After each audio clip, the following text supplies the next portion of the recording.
हमारे राम आ गए हैं। राम भारत की चेतना है, राम भारत का चिंतन है। हमारे राम आ गए हैं। कि मंदिर वही बना है जहां बनाने का संकल्प लिया था। राम भारत की प्रतिष्ठा है, राम भारत का प्रताप है। हमारे प्रभु राम आ गए हैं। राम प्रवाह है, राम प्रभाव है, राम नेति भी है, राम नीति भी है।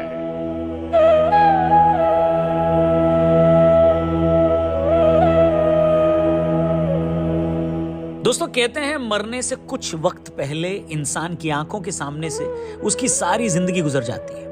यह कहने में कोई हर्ज नहीं है कि आप और हम जब भी इस दुनिया से विदा लेंगे तो कल हुई प्राण प्रतिष्ठा का वो पल हमारी आंखों के सामने से जरूर गुजरेगा, या यूं कहें कि मरते दम तक हमारे दिलों में वो पल जिंदा रहेगा।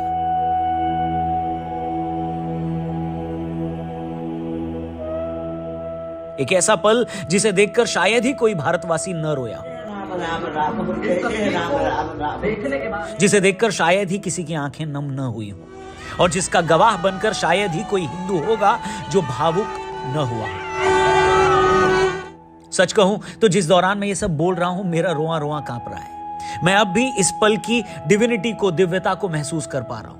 मुझे अब भी ये यकीन नहीं हो पा रहा कि क्या सच में रामलला अपने घर लौट आए हैं। यकीन मानिए दोस्तों, आपको अपनी जिंदगी से कितनी भी शिकायतें, कितनी भी कंप्लेंट्स क्यों ना हो, आपको ईश्वर से शिकायत हो कि मैं गरीब घर में क्यों पैदा हो गया, आपको इस बात का भी अफसोस हो कि मैं फला जाति में क्यों जन्मा हूं, हो सकता है आपको अपने रंग या रूप, अपने लाइफ पार्टनर से भी कितनी ही शिकायतें क्यों ना हो, मगर यकीन मानिए आपको इस बात के लिए ईश्वर का शुक्रिया अदा करना ही पड़ेगा कि आप उस दौर में जन्मे हैं जिसका इंतजार सैकड़ों सालों से किया जा रहा था।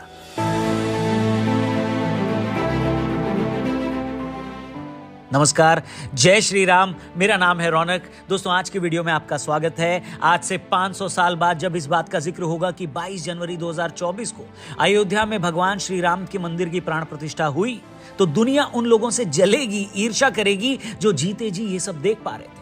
विश्वास रखिए दोस्तों, अपने लाइफ टाइम में, अपने जीवन काल में प्रभु श्री राम के मंदिर की प्राण प्रतिष्ठा देखना ही इतना बड़ा सौभाग्य है कि उसके सामने दुनिया की सारी दौलत, सारी शोहरत, सारी खुशियां, सारा पैसा कोई मायने नहीं रखता। जैसे हम उन लोगों के बारे में सोचकर एक्साइटेड हो जाते हैं जिन्होंने 15 अगस्त 1947 की पहली सुबह आजादी की खुशबू महसूस की। ये सोचना ही हमें रोमांचित कर देता है कि उन लोगों को कैसा महसूस हुआ होगा, क्या फीलिंग होगी उनकी। ठीक उसी तरह आज से 500 साल बाद भी जब लोग 22 जनवरी 2024 का दिन याद करेंगे तो रोमांचित हो उठेंगे। Very divine occasion, blessed to be a part of this. Bharat आज नया आयाम लिख रहा। मेरा सौभाग्य है कि मुझे यहाँ पे आने का आज मौका मिला। अब सोचिए, क्या आपसे बड़ा कोई खुशनसीब है? क्या आपसे बड़ा कोई भाग्यशाली है? और अगर नहीं है तो इसी पल अपने मन से जिंदगी को लेकर जितनी भी कड़वाहट है उसे थूक दीजिए। अपने जीवन को लेकर, अपनी लाइफ को लेकर, अपने भाग्य को लेकर आपको जितनी भी शिकायतें हैं उसे भूल जाइए और सिर्फ 22 जनवरी का दिन देखने के लिए खुद को सबसे स्पेशल मानिए। उसके लिए ईश्वर को थैंक यू बोलिए। मुझे याद नहीं आता कि टीवी पर कल का ये कार्यक्रम देखने के दौरान कितनी दफे मेरी आंखें नम हुई होंगी। मुझे याद नहीं आता कि इससे पहले किसी एक मौके का जश्न मनाने के लिए पूरा देश एकजुट हुआ हो। मैं वो मोमेंट देखकर इमोशनल हो गया जो मंदिर की प्राण प्रतिष्ठा के वक्त साध्वी ऋतंभरा जी और उमा भारती जी गले लगकर रोने लगी। ये वो ओजस्वी महिलाएं हैं जिन्होंने राम मंदिर आंदोलन में अपनी भूमिका के लिए न जाने कितना अपमान सहा, कितनी पीड़ाएं झेली, कितने सपने देखे, और अब जब सालों बाद इनका सपना पूरा हुआ तो ये अपने आंसू रोक नहीं पाई और वहीं भव्य मंदिर के सामने खड़े होकर रोने लगी। ऐसी एक नहीं, कई तस्वीरें मंदिर की प्राण प्रतिष्ठा के बाद हमारे सामने आई। मुझे यकीन है इनमें से बहुत सारी तस्वीरें आपने भी नहीं देखी होंगी। ये वो तस्वीरें हैं जो राम मंदिर को लेकर भारतीय जनता के इमोशंस को व्यक्त करती हैं और कई लोगों के झूठ का भांडाफोड़ करती हैं। मगर इससे पहले कि मैं आपको वो तस्वीरें दिखाऊं, मैं आपको एक ऐसे प्लेटफॉर्म के बारे में बताने वाले संतुष्ट होंगे या नहीं, मगर ये तस्वीर मुझे बहुत भावुक कर गई। पर वो जागते रहे, उनका जो परिश्रम,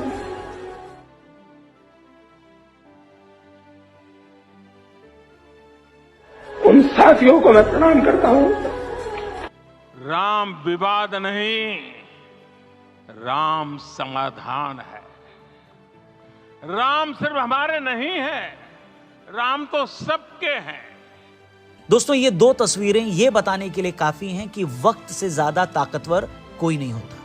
पहली तस्वीर जो 33-34 साल पुरानी है, जिस वक्त मोदी जी न तो गुजरात के मुख्यमंत्री थे, न उनकी गिनती बीजेपी के बड़े नेताओं में होती थी। वो एक आम असहाय हिंदू भारतीय की तरह मंदिर आंदोलन के लिए जान देने वालों को याद करते हुए रो पड़े। वो उस वक्त उतने ही मजबूर थे जितना मंदिर की चाह रखने वाला हर आम हिंदुस्तानी, जो सिर्फ अपने प्रभु को टेंट में रखा हुआ देखकर रो सकता है, मगर उनके लिए भव्य मंदिर नहीं बनवा सकता।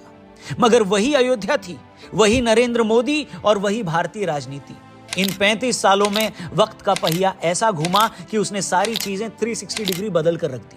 मोदी पहले गुजरात के मुख्यमंत्री बने, फिर देश के प्रधानमंत्री बने, फिर अदालत में रामलला ने अपना मुकदमा जीता और टूटने के करीब 500 सालों बाद जब रामलला का मंदिर बना तो उसकी प्राण प्रतिष्ठा का विधान करने वाले नरेंद्र मोदी ही थे। एक पल के लिए आप अगर पॉलिटिक्स को साइड भी कर दें तो अपने ड्रीम्स को, अपने सपनों को पूरा करने के लिए हिम्मत, हौसला और दृढ़ता की ऐसी कोई दूसरी मिसाल, ऐसा कोई दूसरा एग्जाम्पल आपको पिछले सैकड़ों सालों में शायद ही कोई दूसरा देखने को मिले। एक वक्त पर आप मजबूर हैं, टूटे हुए हैं, रो रहे हैं और अपनी हिम्मत और हौसले से आप वो दिन देखते हैं जब आप आज खुश हैं, मजबूत हैं और आपकी आंखों के सामने वो हो रहा है जिसका सपना आपने हमेशा से देखा है। लोक रथ है, जनता का रथ है, जो सोमनाथ से चला है और जिसने मन में संकल्प किया हुआ है कि 30 अक्टूबर को वहां पर पहुंच करके कार सेवा करेंगे और मंदिर वहीं बनाएंगे। दोस्तों, मंदिर बनना सिर्फ हिंदुओं के संकल्प की जीत नहीं है,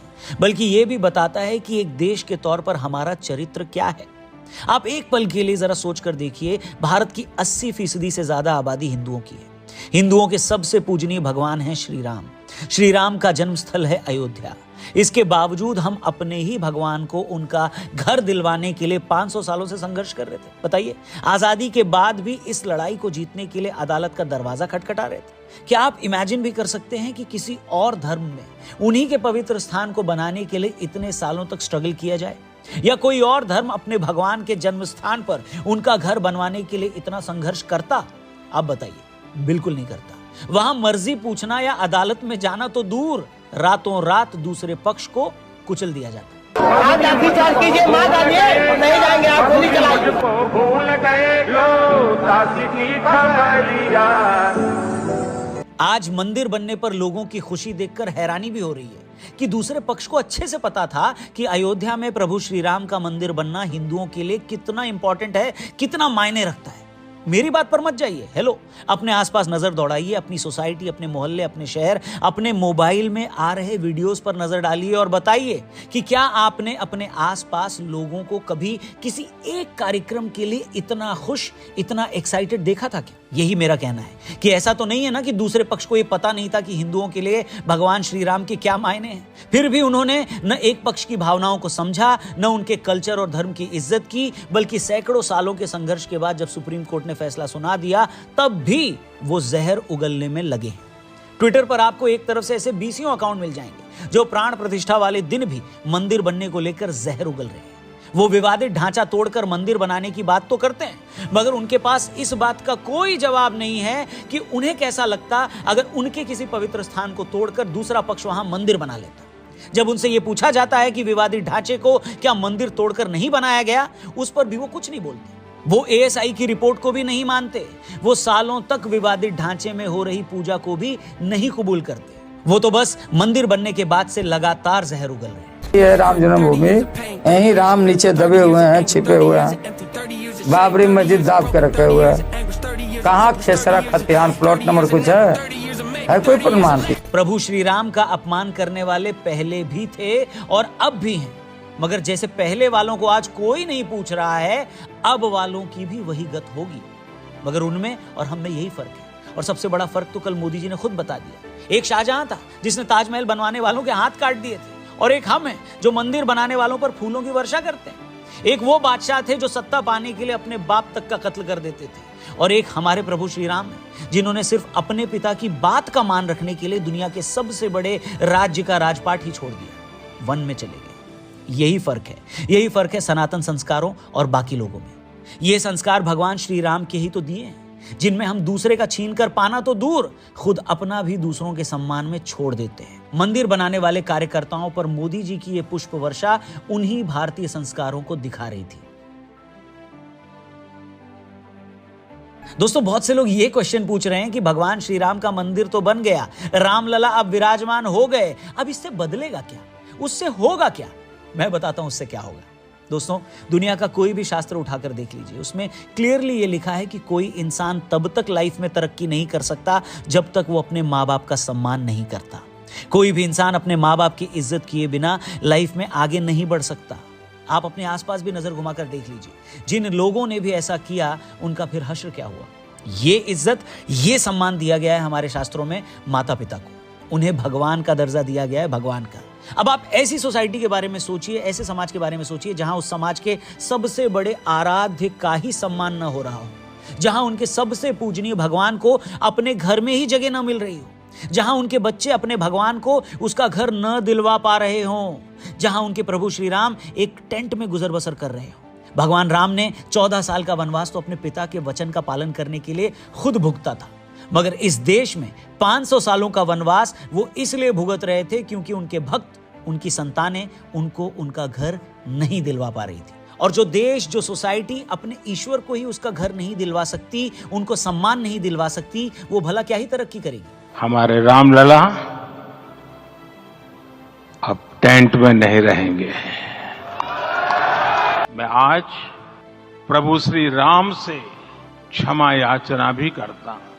इसलिए जो भारत एक वक्त पर सोने की चिड़िया हुआ करता था, जिसकी संपन्नता के आगे आज के अमेरिका और यूरोप भी पानी भरते थे, वो भारत देखते ही देखते दुनिया के सबसे पिछड़े देशों में शामिल हो गया। और आप देखिए, 90 के दशक में जैसे ही प्रभु श्री राम के सम्मान की लड़ाई शुरू हुई, ये देश भी उसी वक्त तरक्की करने लग गया। कारण चाहे जो भी हो, लेकिन इन दोनों घटनाओं का एक ही वक्त होना कोई कोइंसिडेंस नहीं है। और आज 2024 में जब सालों की लड़ाई के बाद प्रभु श्री राम अपने घर में विराजमान हो गए हैं, तो इस भारत राष्ट्र को आगे बढ़ने से कोई नहीं रोक सकता। इस देश की आत्मा पर जो सबसे बड़ा कलंक था, वो अब धुल गया है।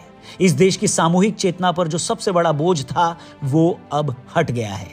इसलिए आज के बाद से जो तारीख शुरू होगी, उसका एक एक दिन एक नए भारत की सुंदर तस्वीर रचेगा। और हालात आज उसी की गवाही दे रहे हैं। आज भारत दुनिया का अकेला ऐसा देश है जो रूस से तेल भी लेता है और जिसके प्रधानमंत्री व्हाइट हाउस में न्योता भी पाते हैं।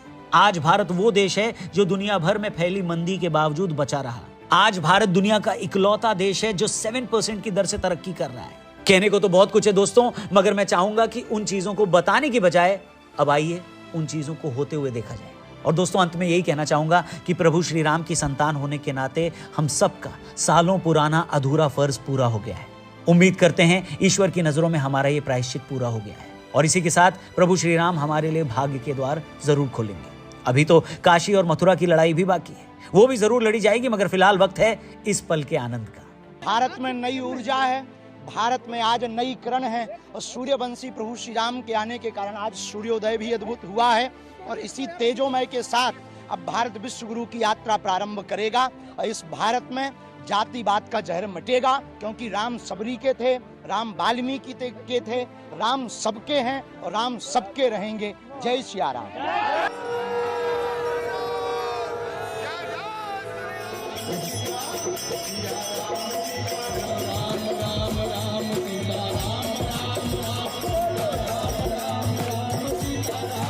तो दोस्तों, ये था भव्य राम मंदिर की प्राण प्रतिष्ठा पर हमारा आज का कार्यक्रम, हमारी आज की ये वीडियो। अगर आपको ये वीडियो पसंद आई हो, आपके दिल को छुई हो, तो प्लीज इसे और भी लोगों तक पहुंचाइएगा, इसे जरूर शेयर करिएगा, क्योंकि आपका हर एक शेयर हमारे लिए इंपॉर्टेंट है। जाने से पहले हमारे चैनल को भी जरूर सब्सक्राइब करिएगा। फेसबुक पे देख रहे हैं तो हमारे पेज को भी लाइक करिएगा और कमेंट करके बताइएगा कि प्राण प्रतिष्ठा के कार्यक्रम को जब आप देख रहे थे तो कैसा महसूस कर रहे थे। प्लीज कमेंट करिएगा। और हाँ, अपना ओपिनियन देकर अगर आप पैसे कमाना चाहते हैं तो प्रोबो ऐप को डाउनलोड करिए। डिस्क्रिप्शन में इस ऐप का लिंक दिया है। 25 रुपीज का आपको वेलकम बोनस मिलेगा। कई सारे टॉपिक्स हैं, सिर्फ हाँ या ना में आपको ओपिनियन देना है और आप पैसे जीत सकते हैं। और एक बार तहे दिल से धन्यवाद आप सभी लोगों का इस वीडियो को पूरा देखने के लिए। प्लीज अपना ख्याल रखें, और अगर नहीं भी रखेंगे तो प्रभु श्री राम है ना। जय हिंद, जय श्री राम। सियावर रामचंद्र की